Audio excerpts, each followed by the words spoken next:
Hello, I'm Geoffrey Williams, Head of Diversity and Inclusion at Thomson Reuters, and today we're talking about women in leadership.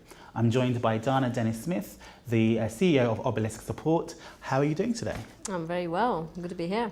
So my first question to you is, what is a portfolio career? It basically involves having multiple jobs all at the same time. So juggling, I guess, is the old term for it.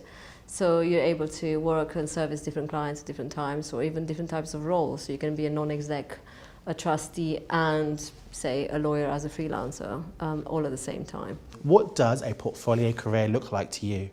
And how important do you think this professional flexibility is for the legal environment?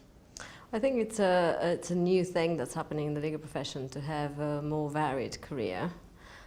It's happened in other professions, a long time ago. But the idea that you don't have a linear career and you can explore new ways of working happened in, say, the IT sector much earlier than in law. So it's a really good thing that's happening finally in the law.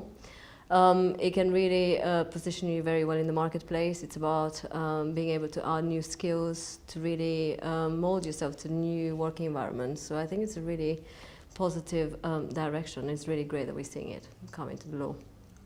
How important do you think diversity is to the law environment? Diversity is really critical in law because law is about serving a society.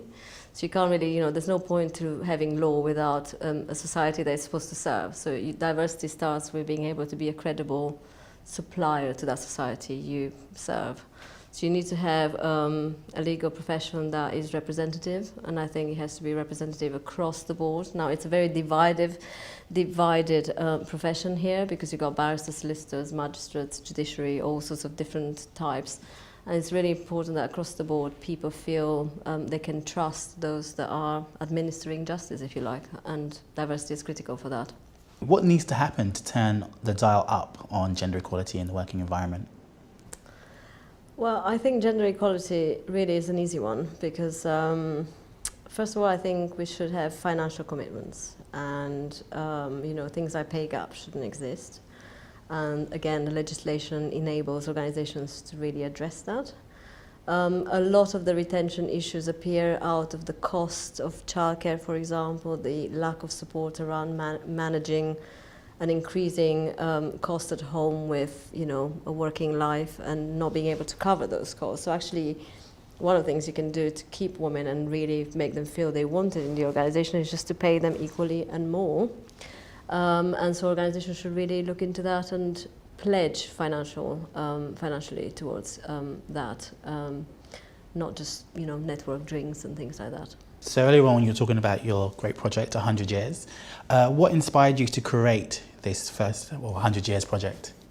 Well, there's two things that inspired me. First was a photograph, actually, that I came across, and it was from 1982. And it was this large law firm from the city that had just one woman partner in the middle, and I just was quite stunned by it. But at the same time, I felt it really captured the problem. It captured the sense of progress or lack of progress. There was a woman, but there was only one woman. But at the same time, I didn't really know anything about the history of how the legal profession evolved and how, for example, women entered. Why is it such a big issue and why are we not able to solve it? And once I saw that photograph, I realized that there's a historic perspective that was completely missing. And that we had no sense of our journey to date. I'm talking primarily about the gender aspect, but then obviously other types of diversity come along with that. So I basically decided to look at, I researched and I discovered that women were not allowed to be lawyers before 1919. And it took an act of parliament for that to be possible.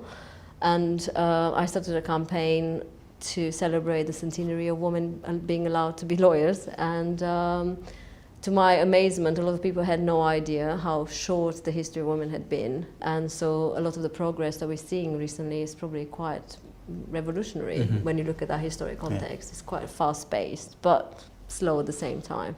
So I felt it gave a different perspective and maybe some answers, but also avoided battles that had been won already, learning from the past and celebrating achievements, but also focusing on what needs to be changed rather than all the things we like change, but some of them probably have already been changed. So what advice would you give to a young lady thinking about going into a leadership role?